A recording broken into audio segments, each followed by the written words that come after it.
Gandang araw po muli sa inyong lahat at welcome po sa ating mga followers, sa ating mga bisita at sa inyo po mga masipag, sumusubaybay, tapat na nagsisimba sa ating banal na misa. I hope and pray that you continue to be well at anuman po ang iyong pinagdarasal ko din ay pagkaloob ng Diyos sana yan para kayo ay maging mas masaya, maging mas payapa sa inyong buhay. Pinagdadasal ko, kapatid, sana ikaw na yung yumaman, sana ikaw na yung magtagumpay para matulungan mo yung pamilya mo.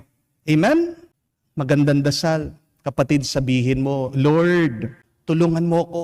Bigyan mo ko ng lakas, magtrabaho, magsakripisyo, maging tapat sa iyo, Panginoon, para pag nagtagumpay ako, maidadamay ko, maisasama ko ang buong pamilya ko sa tagumpay. Amen?